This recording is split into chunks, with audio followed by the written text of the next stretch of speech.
¿Cómo es la vida cuando te dedicas a la ciencia?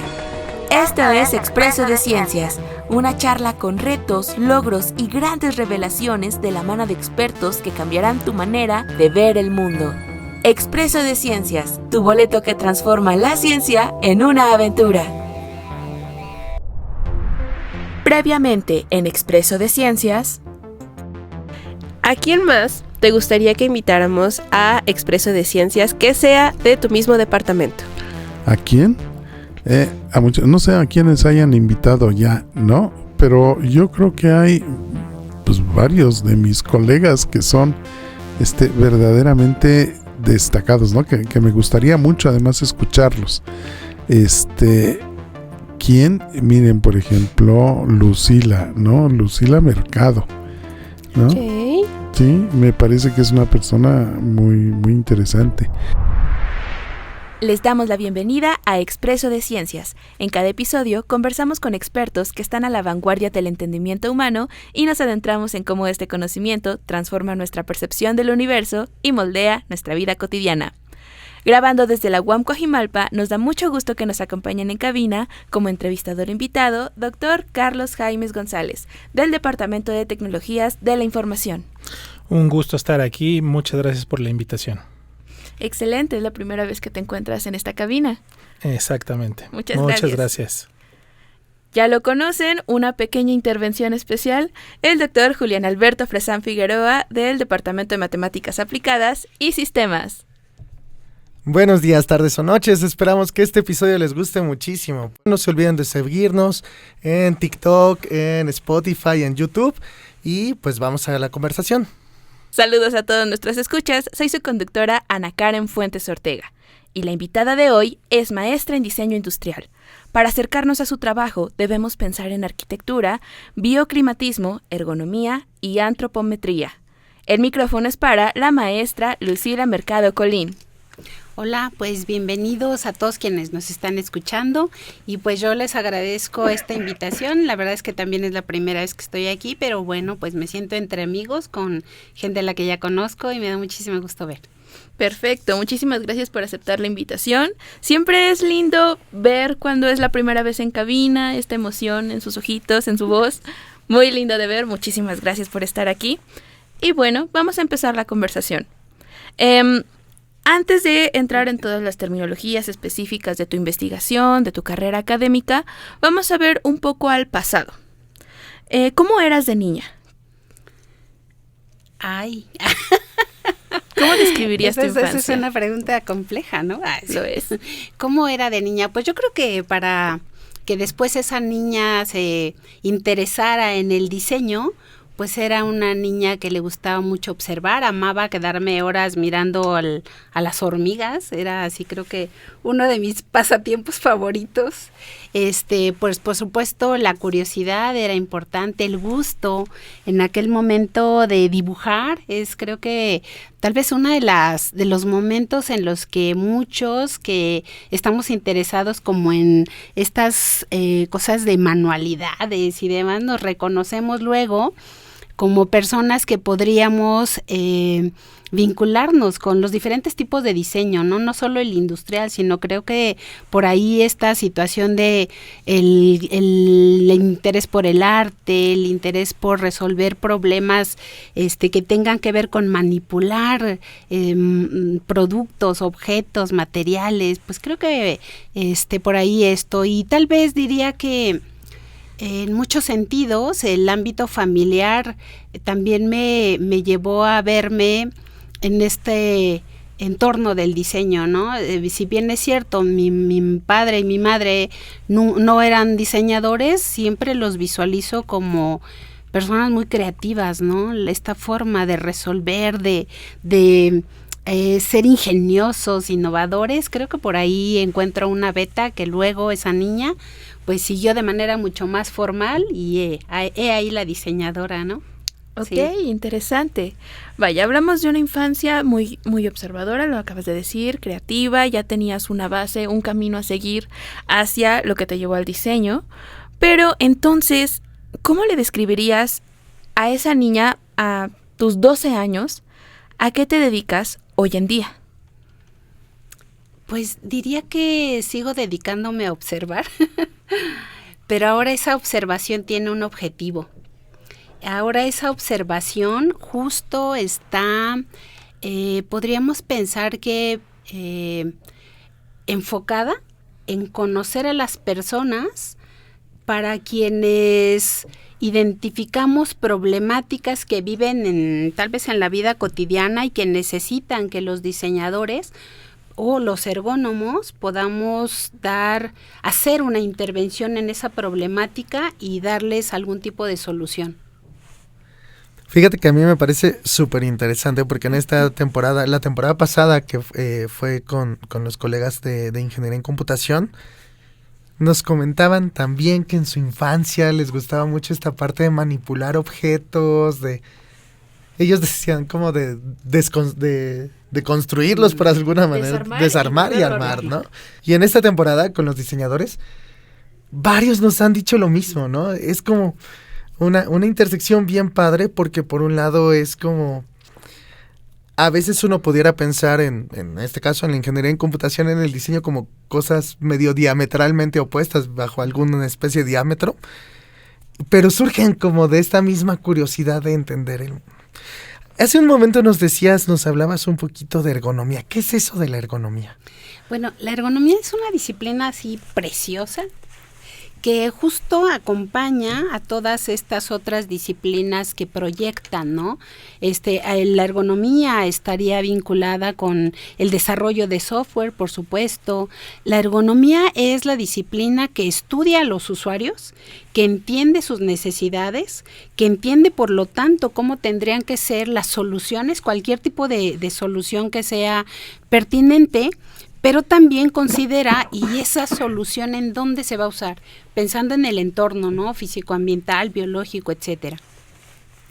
Diremos entonces que la ergonomía es una disciplina que acompaña siempre al diseño en cualquiera de sus posibilidades de desarrollo, porque lo que le interesa es decirle al diseñador, el usuario se comporta o necesita resolver un problema con estas características, y entonces el diseñador considera esa parte que tiene que ver con las personas y a partir de eso la protege en cualquier circunstancia donde pudiera estar en riesgo, ¿no? Cuando hablamos de estos riesgos decimos que pues estos riesgos pueden ser físicos, pero también pueden ser cognitivos, no entender cómo funciona algo, una silla que me queda grande o unos zapatos que me sacan por ahí, que me lesionan la piel, hablando de lo físico, pero también puede ser un entorno emocional, ¿no? A ver, cuando yo uso un objeto, pues qué pasa con mis procesos de interacción y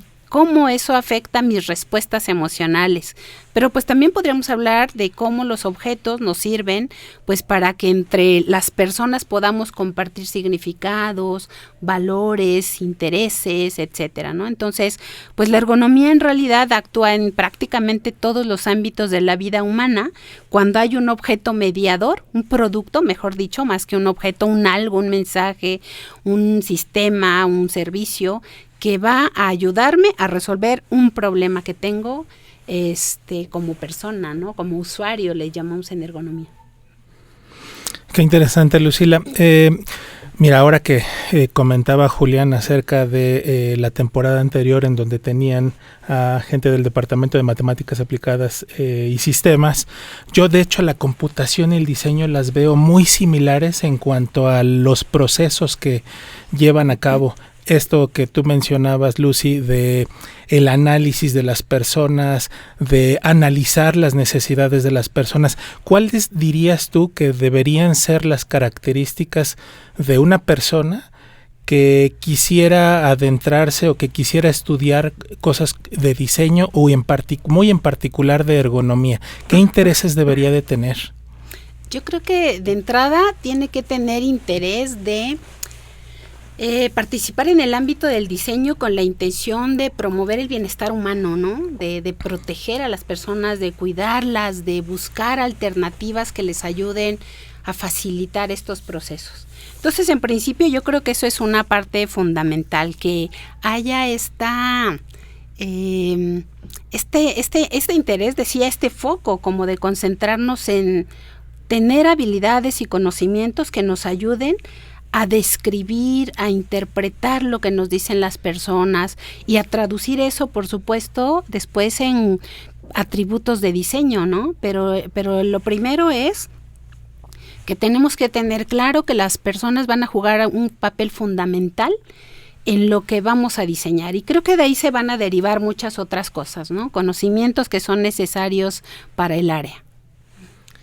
Eso está bien interesante porque a veces uno escucha ergonomía y piensas así en el sillón ergonómico, ¿no? La silla ergonómica, pero es como mucho más integral, ¿no? Es más pensar en el usuario y no nada más como en su confort, por así decirlo, ¿no?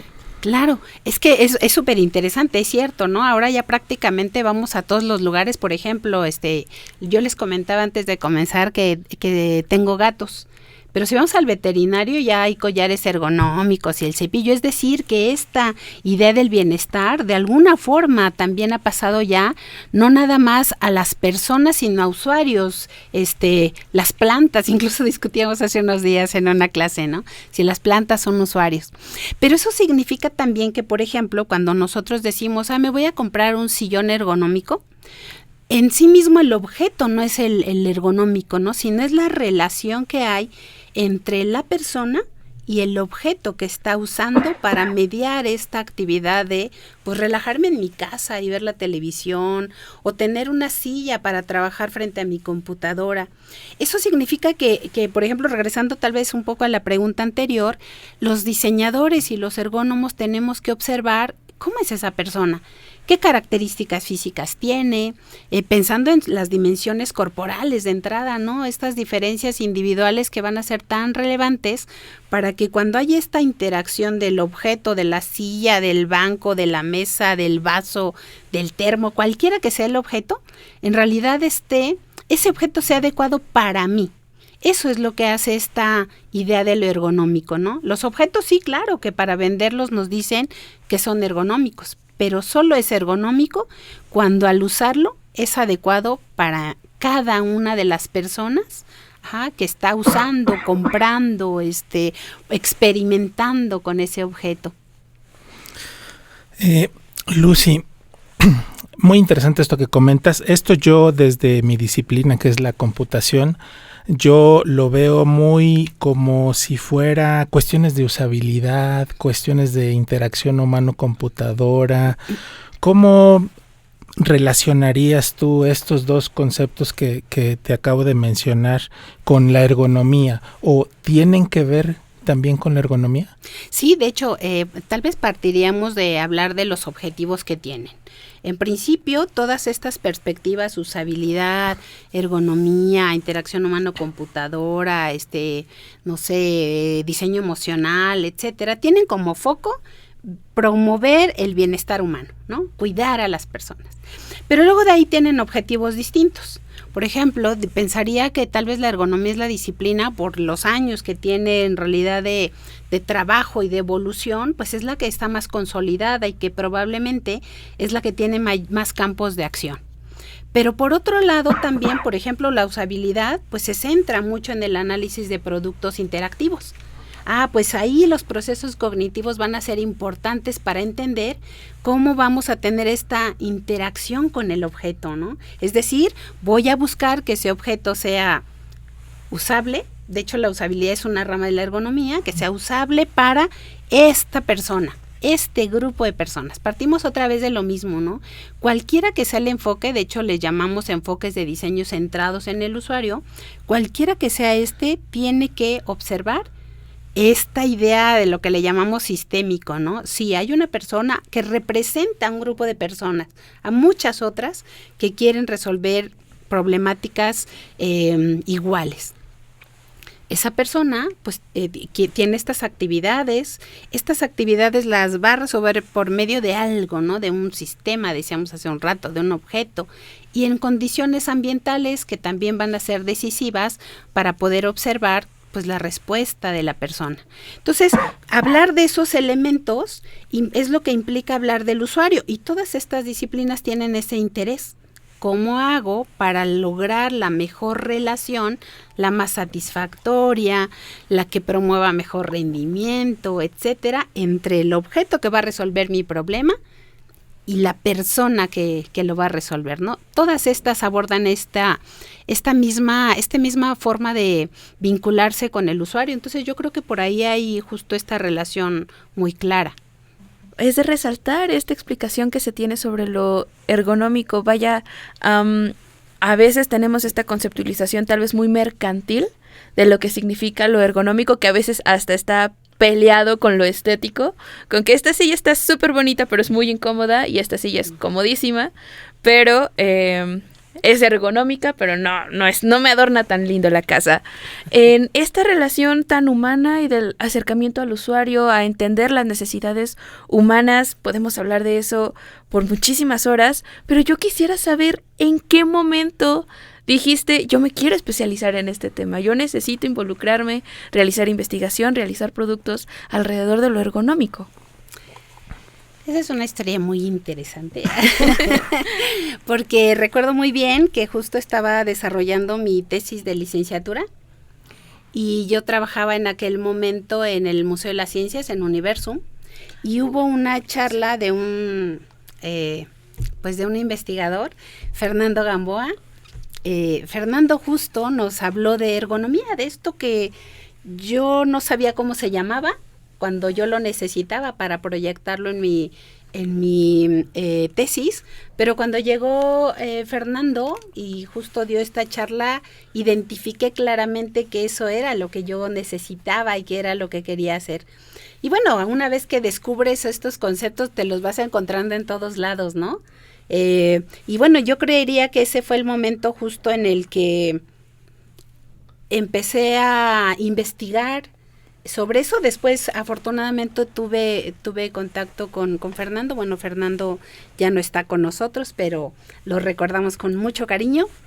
Y creo que él me enseñó muchísimo, muchísimo. Le agradezco profundamente todo esto que aprendí de la ergonomía gracias pues a la proximidad, ¿no? que él permitió justamente a partir de pues que él comenzó a dar también clases en el ámbito del diseño. Siempre hay pues como charlas o pláticas que nos marcan para definir qué es lo que uno quiere estudiar o a lo que uno quiere dedicarse. Y hablando ya en particular de esta cuestión que estudias la ergonomía, ¿qué ejemplos de proyectos o en qué ejemplos de proyectos has estado involucrada, Lucy? Bueno, por ejemplo, trabajé durante un tiempo justamente haciendo evaluaciones. La parte de la ergonomía también sabemos que es un proceso, ¿no? Por un lado, tenemos que indagar sobre las personas, pero algo que va a ser muy importante es que aquello que diseñamos tenemos que verificar pues que realmente sea útil, ¿no? Que realmente resuelva el problema. Y hay procesos que, bueno, van a ser estas evaluaciones que vamos a ir ajustando en los procesos de desarrollo de diseño. Pero una parte de estos procesos, del proceso de diseño, que a mí me ha encantado es siempre esta etapa de evaluar, ¿no? A ver, vamos a ver si es cierto que esto funciona, ¿no? Vamos a probar. O sea, al final yo creo que esa es una de las áreas más interesantes, evidentemente desde mi perspectiva, que a mí me ha motivado mucho a seguir investigando la evaluación. Entonces, bueno, pues he hecho algo de evaluación de interfaces, justamente probando qué pasa con esta relación de las personas, pero también, por ejemplo, mi proyecto del doctorado, de desarrollo del doctorado, fue acerca del diseño. Está en proceso, digamos que tengo los créditos. Falta la otra parte, esta que es tan complicada, pero justo el proyecto que yo hice fue el desarrollo de un sistema que permite a las personas que usan computadoras hacer una autoevaluación, es decir, solamente el sistema y la persona que está evaluando. Esta evaluación tiene la intención de dar recomendaciones a quienes usan computadoras en esta dinámica de la que hablábamos de los sistemas, ¿no? Me va a decir, por ejemplo, pues qué aspectos de mis hábitos posturales tengo que cambiar para mejorar mi salud, qué aspectos de las características de mi silla, de mi escritorio, de mi computadora, son las que yo tengo que modificar considerando pues mis características antropométricas, físicas, etcétera. También me va a ayudar a determinar pues qué cosas tengo que modificar de mis hábitos de trabajo. En fin, ese es un proyecto que a mí me gusta mucho porque también es un proyecto que he logrado desarrollar para el ámbito de la docencia. Entonces, me gusta mucho trabajar con los estudiantes y como guiarlos en este proceso de análisis, de autoevaluaciones, porque al final todo el tiempo, además de que tenemos una profesión, pues somos usuarios, ¿no? Y entonces en esta posibilidad de verte en los dos lugares, creo que para mí ha sido muy interesante porque me ha permitido después desarrollar otros proyectos que están vinculados con los riesgos, por ejemplo, riesgos posturales.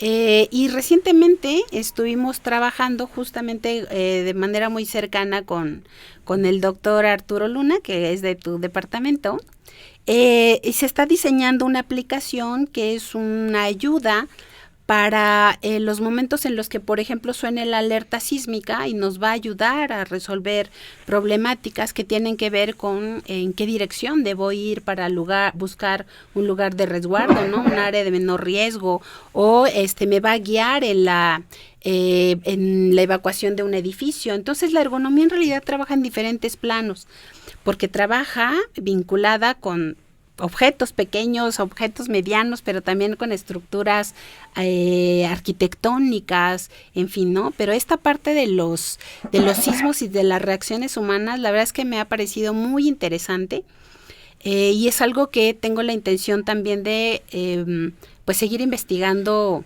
este año, ¿no? Aquí no sabemos cuánto duran los proyectos, a veces son toda la vida, pero por lo pronto ese es otro interés que tengo vinculado con la ergonomía. Excelente, no, pues está súper interesante. La verdad es que has cambiado toda la perspectiva que tenía de la ergonomía, ¿no? Porque además luego uno compra cada cosa ergonómica que no se acomoda.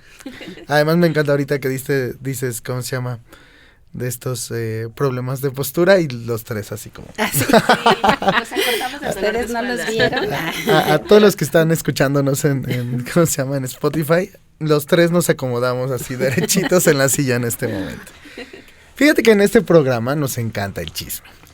Entonces, tenemos una breve sección. Entonces, te vamos a hacer algunas preguntas y la idea es que nos las contestes con lo primero que venga a la mente. ¿Va? De acuerdo. Carlos, si tienes alguna, también entra. Perfecto. ¿Va? Entonces, bueno, vamos a empezar. ¿Tu salario es alto o bajo? Empezamos rudo, ¿eh? Pues adecuado. No, alto o bajo. Alto o bajo. ¿Alto o bajo? ¿Adecuado hacia el alto o hacia el bajo? Adecuado pensando en mis necesidades, ¿no? ¿Qué cosas, qué gastos tengo? Yo creo que adecuado. ¿Dónde creciste? ¿Dónde crecí? Pues mi familia, toda la vida vivimos en Tlalpan, aquí en la Ciudad de México, pero los últimos 15 años he vivido más hacia Narvarte, la Colonia del Valle, por allá. ¿Qué mascotas tienes? Quiero decirles que desde hace muchos años tengo gatos. He tenido la fortuna ya de tener a muchos gatos a los que he adorado. Y ahora me acompañan Morgana, Selva y Galileo. Son 3 gatos. Ya somos un montón en la casa. Excelente. ¿Cuál es tu pasatiempo favorito? Mi pasatiempo favorito. Pues me gusta el cine, me gusta leer. Pues yo creo que de repente también en las actividades que realizamos, pues a veces ya no te da tiempo de hacer una cosa y haces otra. Amo la joyería, el diseño de joyería me gusta mucho. Me gusta nadar, me gusta caminar por la colonia. Sí, estas cosas me gustan. ¿Y cuál es tu libro favorito? Mi libro favorito, tal vez es un libro infantil que se llama, a ver, ojalá que recuerde bien el nombre, es La maravillosa historia de Niels Holgersen. Es la historia de unos gansos que viajan en Noruega, si no me equivoco, hacen este recorrido, nos van mostrando un poco cómo es la migración de las aves, ¿no? Pero bueno, ahí hay toda una historia de un niño que en un lugar ahí ve a los gansos y por alguna razón se va con ellos, ¿no? Yo diría que ese es mi libro favorito, por lo menos ese libro cuyo nombre y tal vez algunas de estas sensaciones que te provocan, ¿no? Y rápido llegó a ti. Es tal vez en el que pienso cuando digo que me gustaría leerlo otra vez, porque bueno, a lo mejor hasta ahora dije el título impreciso, pero es un libro importante para mí. Uh-huh. Excelente. ¿Y tu color favorito? Depende. Para la joyería, dado que te gusta la joyería. Para la joyería, yo creo que el rojo y el azul. El azul, bueno, los diseñadores tenemos, podemos reconocer muchos azules. A mí me gusta el azul puro. Okay. Oye, ¿y música, grupo musical? Grupo musical, ay, caray, pues ahí tal vez es donde, fíjate, podría empezar a planear tal vez vincularme un poco más. Probablemente la música es el ámbito en el que he tenido menos proximidad, fíjate. Okay. Me gusta mucho, bueno, me gusta porque de alguna manera lo he escuchado un poco. La música portuguesa, el fado me gusta, así voy de, la música mexicana me gusta, pero no es que tenga realmente, no sé, tal vez cantantes o hasta canciones favoritas, no, pero creo que hay que anotarlo, ¿no? Porque es un ámbito también que inspira mucho al diseño, por supuesto. Creo que eres la primera que nos dice algo así, ¿no? Sí. Así como que no tengo un cantante favorito. Ah, ¿sí? ¿En serio? Sí. Voy a regresar a mi casa y hoy voy a empezar a... Sí, ahí la lista de los discos. La lista, exacto. No. ¿Y tienes algún elemento visual favorito? Por ejemplo, una portada de un disco, una obra de arte. Una portada de un libro. Una portada de un libro. ¿Algún elemento visual que digas, ese me encanta? No sé si puntualmente como una portada, pero una corriente. El surrealismo me encanta. Me gusta muchísimo, no sé, Remedios Varo me gusta mucho, Leonora Carrington, no sé, pues la obra de Tamayo de alguna forma también, los colores, creo que la manifestación de los colores y las formas en esos autores siempre te dejan en este proceso como de querer ver más, ¿no? Tal vez como de estas imágenes que ellos muestran, a mí me pasa mucho que a veces pienso, ¿y cómo será el siguiente momento de lo que ocurrió en esa fotografía, en esa pintura, ¿no? Qué bueno que nos especificaste quiénes eran del surrealismo, porque dijiste el surrealismo y yo dije, ¡ay! Sí, buenísimo, no tengo ni idea, pero ya, gracias por los ejemplos. Oye, y en cuanto a deportes, ¿te gusta algún deporte, Lucy? La natación me gusta mucho, estas sensaciones que te provoca el estar en el agua y tal vez conectarte, ¿no? Con la posibilidad de sentirte relajado, ¿no? Creo que en el agua es imposible sentirte tenso y sentirte estresado. Creo que te va ubicando, ¿no? Creo que esa es la maravilla de la natación. Y así súper rapidísimo, ¿qué significa la creatividad para ti? ¿Qué significa la creatividad para mí? Pues yo creo que es como alimento, ¿no?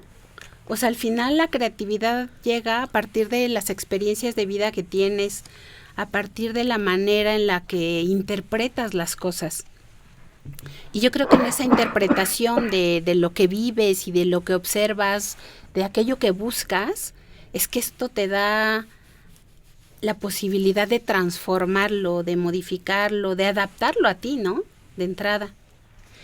Ok, y en este proceso de adaptación, ¿cómo encuentras inspiración o generas ideas para tu investigación, tus clases? ¿Cómo constantemente te mantienes interesada en estos temas?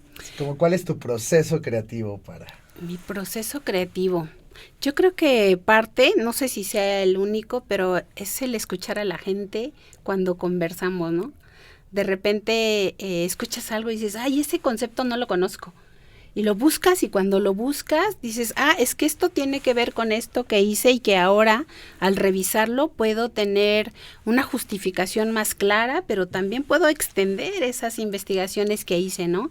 Creo que el escuchar a los alumnos, ¿no? Por ejemplo, cuando estamos en una clase y que te dicen conceptos que tú no conoces, yo creo que eso es muy interesante. Entonces, pues pensaría que la vida cotidiana, ¿no? Pero también las actividades que tenemos, por ejemplo, en las conversaciones cuando estamos hablando de proyectos, pues todo enriquece. A veces tenemos como esta idea de que trabajamos solo un cierto número de conceptos, pero cuando te dicen, oye, es que necesito hacer esto, y empiezas a buscar qué cosas son las que están conectadas con ese problema, pues yo creo que es ahí donde la creatividad, pero también la necesidad de resolver, pues te lleva a buscar alternativas, ¿no? Y adaptar. Yo creo que algo que ocurre en la ergonomía y en el diseño es, hay que adaptar a lo que tenemos y a lo que necesitamos. Súper. ¿Y cómo le haces para, por ejemplo, equilibrar? Esta pregunta me encanta porque yo soy de los que no puede. Pero ¿cómo equilibras tu vida personal con tu carrera como profesora e investigadora aquí? Tal vez eso no ocurre. No sé si diría que no. Yo creo que tienes que improvisar mucho, ¿no? Y en esa improvisación, pues a lo mejor a veces no puedes realmente tener rutinas. Yo creo que algo que sí ocurre es muy difícil para mí. No sé si eso sea que no soy organizada o que tengo un proceso de trabajo distinto. Pero tengo pocas habilidades para seguir rutinas, para hacerme de rutinas. Ok, y bueno, esa es una pregunta que nos gusta mucho hacer porque nos sorprende a veces que el profesor que tenemos enfrente, que lleva una clase súper estructurada, a veces sí también le cuesta trabajo administrar su tiempo, administrar su vida personal, que también es muy importante dentro del desarrollo científico. Entonces, en ese sentido, ¿qué consideras que una persona interesada en tu campo de investigación o en otras ramas del diseño necesita para ser un buen diseñador? Pues yo creo que, como mencionaba antes, tenemos que ser observadores. Tenemos también que ser sensibles. A lo mejor eso es algo que a veces no consideramos como parte de lo que implica el diseño, pero esta necesidad de, pues a veces de identificarte con el otro, esta necesidad de entenderlo, ¿no? Por supuesto es importante para un diseñador, pero también, si bien es cierto, por un lado hay que tener esta sensibilidad para ser empáticos y para vincularte, por el otro lado también tienes que tener habilidades de planeación. Una evaluación, como decía hace un rato, pues en realidad no es que yo llego y veo a ver, le doy a una persona el objeto que quiero evaluar y veo a ver cómo se comporta esa persona. No, en realidad por ahí hay muchísimo de planeación. Y yo creo que en esta planeación, si regresáramos a esto de la creatividad, la planeación es un proceso o es la etapa en la que de verdad que la creatividad es importantísima, ¿no? Porque yo creo que en el diseño parte de lo interesante es que todo el tiempo estamos modificando los procesos en los que diseñamos, porque tenemos requerimientos distintos en cada proyecto. Y entonces, bueno, pues también ser flexible, podríamos decir que es una cualidad que tiene que tener un diseñador, pero también el ser capaz de que los procesos que diseña sean coherentes, ¿no? Que tengan claramente relación y que podamos ver el origen y el fin de ese proceso de manera lógica y de manera organizada y coherente. Diría que son como muchos tipos de habilidades los que tiene que tener un diseñador, pero también esas las vas cultivando, ¿no? En el proceso de las cosas que vas haciendo, vas aprendiendo y te vas formando en esta idea, pero también influye mucho lo que tus gustos, tus intereses, qué parte de este proceso de diseño conecta más contigo, y yo creo que ahí es donde le invertimos mucho, ¿no? Entonces, un diseñador también tiene que conocerse, curiosamente. Dentro de, gracias Lucy, dentro de esta cuestión de las características que debiera tener un diseñador y cómo las personas deciden adentrarse en el diseño, también tiene que ver lo que comentabas hace rato acerca de la persona que te inspiró para decidirte a la cuestión de la ergonomía. En ese sentido, a mí me gustaría saber qué logros has tenido tú de manera personal y profesional que seguramente inspirarán a otros a estudiar diseño o ergonomía. ¿Qué logros? Yo creo que cuando salí de la licenciatura, y bueno, yo de formación soy licenciada en comunicación gráfica, en diseño gráfico, digamos. Y creo que a veces, por lo menos eso pasaba hace algunos años, y por eso creo que es un logro, era muy difícil pensarnos los diseñadores gráficos en incursionar en el ámbito del diseño industrial. Y para mí era como algo muy natural el poder hacerlo, ¿no? Son facultades distintas, son poblaciones distintas, etcétera. Pero justamente cuando descubrí en el posgrado de diseño industrial de la UNAM que existía esta línea de investigación en ergonomía, y yo no la había encontrado en otro lugar, fue como un enorme reto para mí verme en ese otro contexto, ¿no? Ahora en esta idea de dejarlo bidimensional para entrar en el ámbito de lo tridimensional, para mí ese fue un momento muy importante, porque también creo que abrió la posibilidad de ver que todo está conectado. Yo creo que por eso, por ejemplo, y eso tiene que ver también con la licenciatura que nosotros tenemos aquí en diseño, es una licenciatura donde esas barreras no existen, donde esta idea de tú eres gráfico y tú eres industrial y tú eres de diseñador de interacción no existe.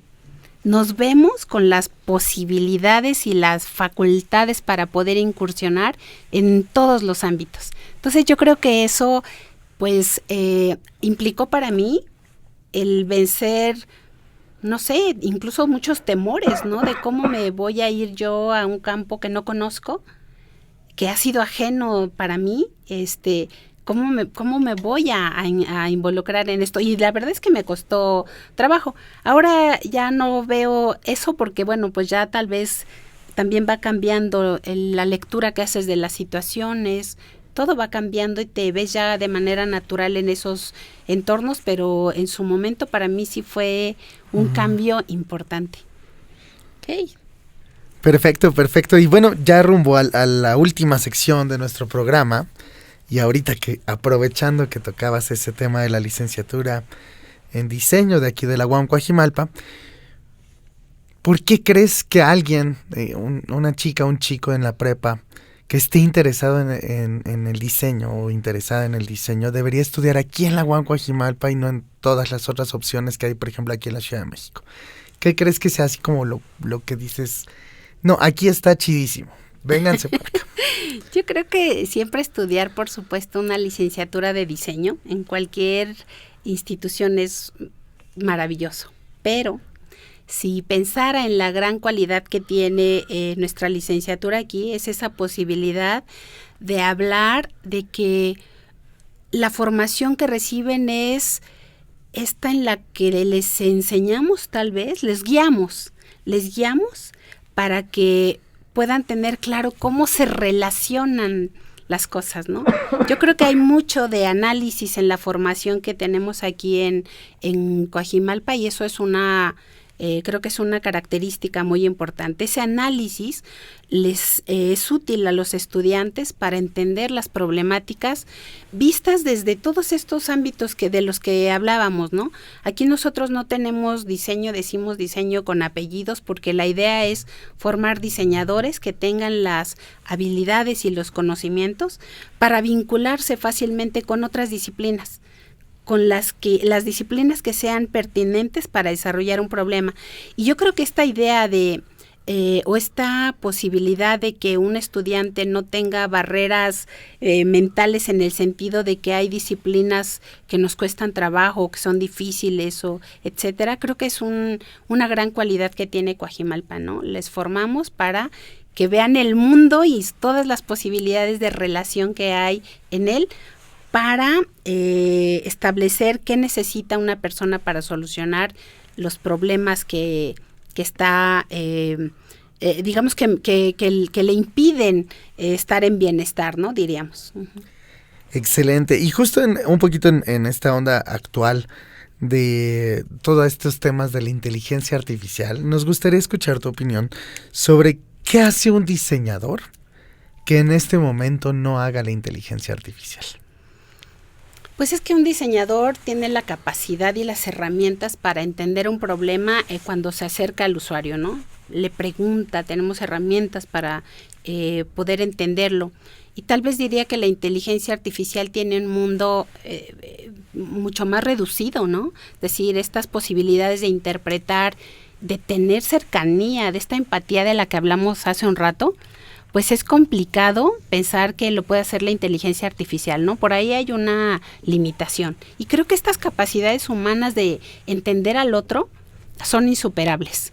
Y las necesitamos definitivamente como diseñadores, y creo que eso nos hace irreemplazables en esta idea del uso de la inteligencia artificial. Claro que es una herramienta que nos ahorra tiempo, que tiene atajos, pero no es posible que tenga esta relación cercana que ayuda a entender de mejor manera las problemáticas de las personas. Creo que lo humano es tal vez el concepto distinto, ¿no? Muy interesante tu opinión con respecto a eso, Lucy. Y en ese mismo sentido me gustaría saber entonces, ¿cómo ves tú el futuro del diseño, el futuro de la ergonomía y en el campo tanto docente como de investigación? Pues yo creo que el diseño y la ergonomía ambos en realidad son disciplinas muy dinámicas que todo el tiempo están respondiendo o intentando responder pues a las preguntas nuevas, ¿no? A las situaciones nuevas. Yo creo que ambas van evolucionando en la medida en la que se van teniendo nuevos requerimientos y nuevas problemáticas, ¿no? De hecho, bueno, pues la ergonomía, por decir tal vez algo muy concreto, comenzó en los entornos laborales. Pero ahora decíamos, bueno, la ergonomía ha incursionado en toda práctica humana que requiera ser solucionada por un objeto.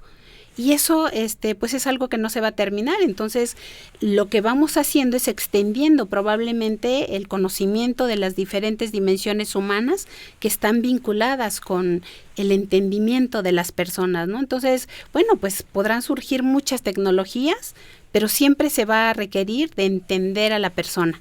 Siempre. Entonces creo que es un acompañamiento, ¿no? Ok, maravilloso.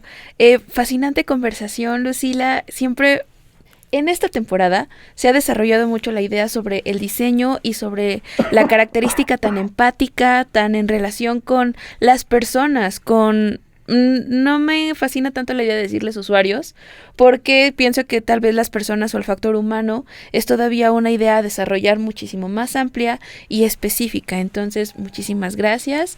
Este capítulo se nos fue rapidísimo y bueno, respetando la agenda de nuestros invitados, vamos hacia la última sección. Esta que mencionas es una controversia que se habla mucho en el diseño, ¿no? Pero tal vez cuando nosotros en ergonomía hablamos de usuarios es porque cuando evaluamos, por ejemplo, que es un momento muy concreto, la persona que está usando el objeto, justo que lo está manipulando, eso es lo que estamos observando, ¿no? En ese momento. Entonces, si bien es cierto, en el proceso de diseño hablamos de personas cuando estamos indagando sobre ellos, cuando evaluamos, sí creemos que hay esta condición de uso, ¿no? Oh, maravilloso. Uh-huh. Sí, justamente tiene que ver, como decías al principio, ¿no? La ergonomía se da solamente en la relación, ¿no? Y bueno, antes de cerrar el capítulo, a mí sí me gustaría hacerte una última pregunta. ¿Qué profesora o profesor de diseño te gustaría que entrevistáramos aquí en Expreso de Ciencias? Arturo Luna, no sé si ya lo entrevistaron. No. Ah, dijiste de diseño, perdón. De diseño. Bueno, Sí. Él diseña sistema. Diseña software. No, pero qué buena recomendación, hay que traerlo también. De diseño. Pues no sé, Esperanza García. Esperanza, perfecto. Esperanza. Entonces, hay que anotarla. Le haremos llegar la invitación. Esto es a flecha directa Y así funciona este programa. Entonces, una vez más, así llegamos al final. Muchísimas gracias por asistir. Como son los primeros, su primera experiencia dentro de cabina y dentro de Expreso de Ciencias, quisiera preguntarles qué les pareció. A mí me pareció espectacular, la verdad me encantó estar aquí en cabina. No había tenido la oportunidad efectivamente de estar aquí y me encantó. Ojalá me inviten nuevamente. Muchas gracias. Muchísimas gracias por asistir. Bueno, pues la verdad es que diría que me sentí muy cómoda. Llegué aquí y yo les dije, vengo muy nerviosa. No me pregunten cosas difíciles, pero la verdad es que es una charla muy rica, muy que bueno, pues podríamos continuar preguntándonos muchas cosas, pero creo que pues esto es como una probadita, ¿no? De la persona que hay detrás también del profesor, del investigador, y que pues al final todo el tiempo está presente, ¿no? No la podemos callar o la podemos desaparecer, ¿no? Entonces, bueno, pues estas conversaciones la verdad es que son muy interesantes. Yo les agradezco muchísimo la invitación y pues a quienes se quedaron escuchando esta transmisión, pues muchísimas gracias. Ojalá que pues haya podido transmitirles un poquito de ese gusto y de ese amor que tengo por la ergonomía y que bueno, pues está ahí para que todos nos aproximemos y conozcamos sobre esta disciplina. Maravilloso. Sí, siempre gracias. Agradecemos ver el efecto Expreso de Ciencias en nuestros invitados, porque efectivamente es natural y normal que vengan nerviosos, tensos, y al avanzar el capítulo pueden verlo tanto en video o si lo escuchan en Spotify, como poco a poco se van relajando, poco a poco se va integrando a la conversación la pasión y el amor que tienen por su tema de interés académico, por su investigación, el cómo se ha desarrollado pues toda su carrera, tanto personal como académica. Muchísimas gracias por asistir y saben que la cabina está abierta si quieren hacer un capítulo 2.0, por supuesto, y la invitación a y más invitados siempre está presente al final de nuestros capítulos. ¿Y saben por qué? Porque en este programa nos encanta hablar de ciencias, compartimos descubrimientos, investigaciones y avances conversando con mentes expertas. Notamos cómo la ciencia cambia el entendimiento del universo y la vida diaria. En cabina escucharon a la maestra Lucila Mercado Colín. Muchísimas gracias. Al doctor Carlos Jaimes González. Muchas gracias por la invitación. Como conductor sorpresa, pero ya lo conocen, al doctor Julián Alberto Fresán Figueroa. Muchas gracias a todos, esperamos que este programa les haya gustado muchísimo. No se olviden, por favor, seguirnos en TikTok, en Spotify, en YouTube. Les prometemos que ya no nos vamos a ir de fiesta antes de venir a grabar un capítulo. Y bueno, nos vemos el próximo lunes. Claro que sí, vitaminas y jugo de naranja todos los días, en especial en los días de cabina de Expreso de Ciencias. También agradecemos al equipo técnico que se encuentra al otro lado de la cabina y a ti, que nos estás escuchando. Yo soy Ana Karen Fuentes Ortega y esto fue Expreso de Ciencias. Hasta el siguiente lunes. Esto fue Expreso de Ciencias, tu boleto que transforma la ciencia en una aventura. Recuerda que la ciencia nunca descansa. Mantente al tanto de nuevas investigaciones y experiencias. Te esperamos todos los lunes con un nuevo episodio. No olvides suscribirte a nuestro podcast y activar las notificaciones. Expreso de Ciencia es una producción de One Podcast.